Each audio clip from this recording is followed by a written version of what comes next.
Fuck it up, stick it up, throw it back, fully wrapped. Hey guys, it's Vaughn and I'm back with another braiding video. I know you couldn't wait. You guys, I have been so into braiding these days. Oh my goodness. Ever since I learned the feed-in method, I've just been unstoppable. Today, I'm really excited to share with you all a style that I've kind of been eyeing for a couple weeks now, and that's these tribal braids. Even though some people are referring to them as pop smoke braids, and even a couple old heads I know have called them exhibit braids. So yeah, we're not even gonna get into that. Today, we are going to be achieving this style using the feed-in method, and I'm going to be demonstrating every step of the way. I'm also sharing with you guys how I pre-stretched my hair using no heat whatsoever, just to make my hair more manageable and easy to part and separate and blend into the braiding hair. I'm also going to be sharing a neat trick on how to get longer braids out of shorter braiding hair without having to stretch the hair yourself, which can be very time consuming and messy, or without having to feed in more hair along the braid, which can be kind of complicated. So I'm going to be sharing with you guys kind of a neat trick to get around that. If you guys are interested in learning my methods, then keep on watching. All right, ladies, let's just jump right in. I'm going to be starting off by performing a stretching technique on my hair because it's a little bit shriveled, a little bit tight.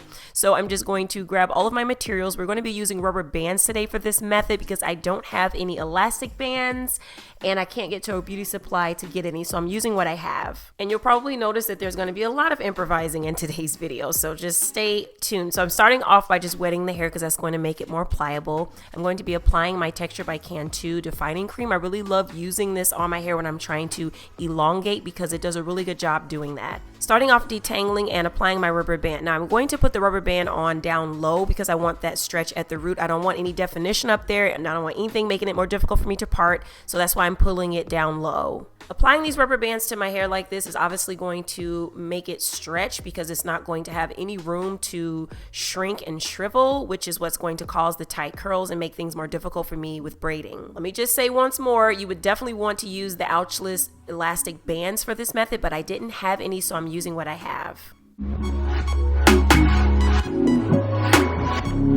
Now, I had every intention on getting started with my hair the very next day, but things got in the way or whatever, so it ended up being 2 days later, so I have a little bit more frizzies than I would have wanted, but it's okay. So here I am just very carefully taking the rubber bands out of my hair. I am being super careful when I was moving really slow, so I went ahead and sped up these clips because I was moving super slow. And this process was really quick, and I think it was definitely worth it because I got more elongated hair and I didn't have to use any heat because I'm on kind of a healthy hair journey right now, so heat is off limits. I'm going to be using the same braiding hair that I used for my last 3 hair braiding videos, you guys. My sister had bought this for me to braid her hair and she bought way too much, so I have a ton left over, but I honestly think this hair is pretty good quality, so I would definitely recommend it. Starting off with really tiny feed-in sections this time because I'm going to be doing 8 altogether. 4 are going to be super tiny and 4 are going to be a lot thicker. The thicker ones are going to be pretty thick and these are going to be fed in further down the braid just to really create that illusion that the braid is really naturally getting thicker as you gather more hair.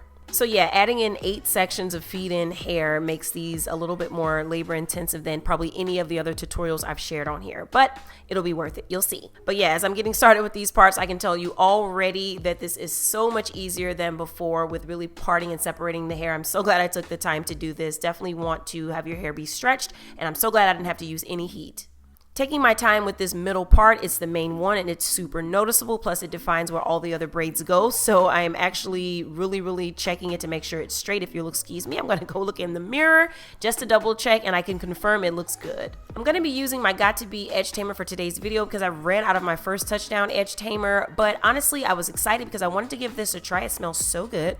So I'm starting off by applying it right to that middle part just to make sure that all of those frizzies are laying down. I'm gonna take my fine tooth comb just to smooth that down. Then I'm going to start with my first initial part. This is very important, this part here, this braid itself, because it's really going to define where all the other braids go as they follow behind this one. So definitely take your time making sure that part is straight and make sure that also it's the exact size that you want it. I feel like another important piece about this first braid is to make sure that it's going in the right direction because like I said, all the other braids are going to follow behind it. So if it's veering a little bit too much this way or that way, all the braids are going to veer that way. So I wanted to make sure this was going straight down. As always, I'm going to apply my edge tamer along the part that I just did because it's going to make it look neat on the finish, but it's also really good for helping me grip the hair.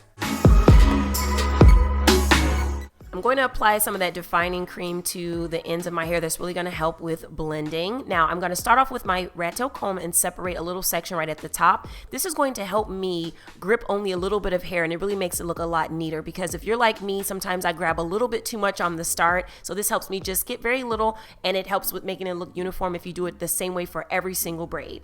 Now I'm going to braid down about 8 rhythms for each of these before I start adding in any feed in. Some of them I did 7 or whatever, but you really want to do the same exact thing for every single braid. It's going to make it look uniform. So there's that index finger, you guys. I am dropping that first feed in section on there, one of the really tiny ones, and then I'm going to apply the feed in sections to every single rhythm. So I'm not going to braid down 3 times and then add the hair. I'm going to add the hair every single time that index finger pops out. And the reason I'm doing that is because we have a lot of feed in sections to get in there. We don't have any room for anything else, and also we want it to really start to thicken up. That's really going to give it that tribal braid look, and it's going to make it look so natural and cute. I mean, that's the whole idea of the feed in, technique. You want it to really flow, get thicker, and then get back thinner as we, make our way down the braid. So here I am just adding in those little tiny feed in sections.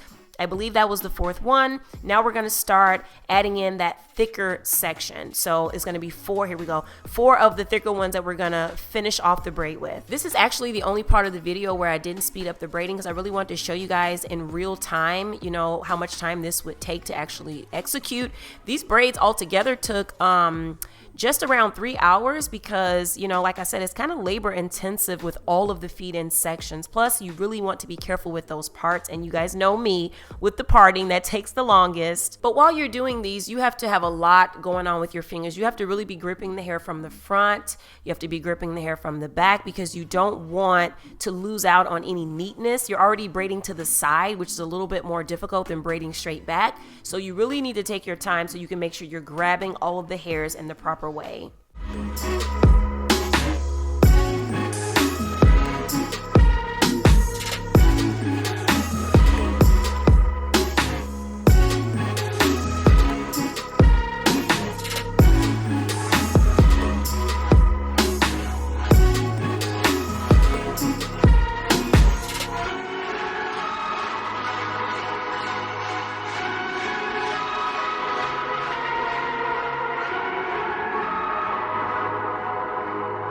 And just to make sure we're keeping with the neatness of the blending, I'm going to use my fine tooth comb to kind of comb through the hair right where I want to blend it, just to make sure that it's nice and smooth.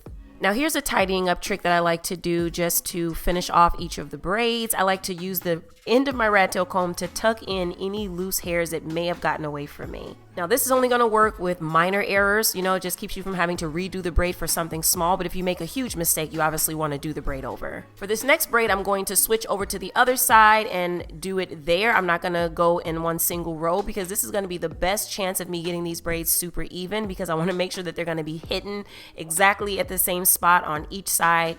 And I'm just going to go ahead and start that process.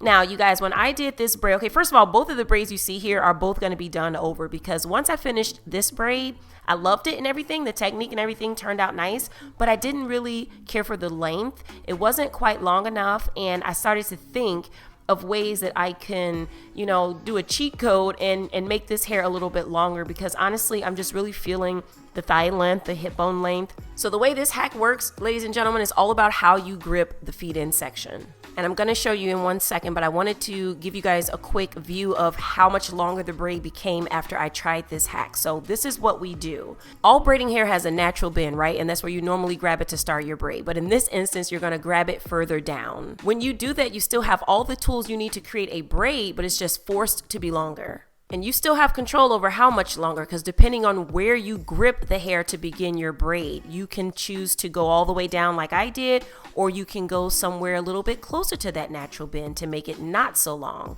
You are in full control. So I really love this hack. So that's what I did, you guys, to get optimal length from this braiding hair. I didn't want to be stretching the hair and making a big mess like last time, and I obviously cannot go to the beauty supply right now, so this was perfect. So those are the pros. Now here are the cons about that technique, right? You have to understand that when you get past the cornrow part and it's time to kind of plait braid the hair down, understand that it's going to be uneven. And naturally so, right? Because you've made things lopsided on purpose by creating one section that is a little bit longer than the other. Also, the hair is going to be thinner as you get down to the end. So you have to, evaluate whether or not that's something you're willing to have happen to your hair to determine whether or not you should use the technique. All right, we off that, moving on. I'm going to just continue braiding, alternating one side to the other until we're done in the front. Then I'm going to show you guys how I do the back. Once I got to the back sections and the braids started going like straight down, it got so much easier with the braiding technique, but the parts were very, very difficult back here, you guys, because I took a lot of time trying to make sure that they were straight and that they made sense, because I wanted to still have that curve in the back. Like I didn't want to start parting straight. So I wanted that curve, but the curves had to be exactly the same on each side, and that's really, really difficult to do. But I'm glad I took my time and did it, because honestly, you guys, out of all the videos that I did on here, I must say that the parts in this one were probably the straightest. But to be honest, there were some times where I was parting and I tried and it just didn't seem like it was working out, and I said, F it, we just gonna run it, and it still ended up being satisfactory. So I got lucky, I gotta admit. So we're just about done, right? We're done with the braiding. Now I'm just going to dip the ends in some hot water off camera. And then I came back and I'm like, let me do my baby hairs, or at least attempt to try to do them. And it wasn't really looking too great while I was getting it started here. But once I put the scarf on and everything, I looked at it later, it was actually okay. So I kind of liked the baby hair this time. Now I'm just going to spray some sheen spray right on the finish and then apply my scarf just to set everything. And no, I'm not Dominican. And then I'm putting my turban right on top just to hold everything in place for a few minutes. Just enough time for me to do my makeup, and voila! Here are the finished braids. Oh, real quick, I did add some gold cuffs just to make it more ornate. Some of them have little diamonds dangling on them, so those are really cute if you have them. But yeah, you guys, I love these braids. They're so cute, so sexy, so unique, so easy to maintain, and goes with a bunch of different looks. I just really love the look of cornrow braids on black girls. I've created a few hair braiding videos here on YouTube, and I don't want you guys to miss anything, so I did create a playlist that you can definitely check out to watch them all. You can also subscribe to stay tuned for more, and as always, thank you so much for watching.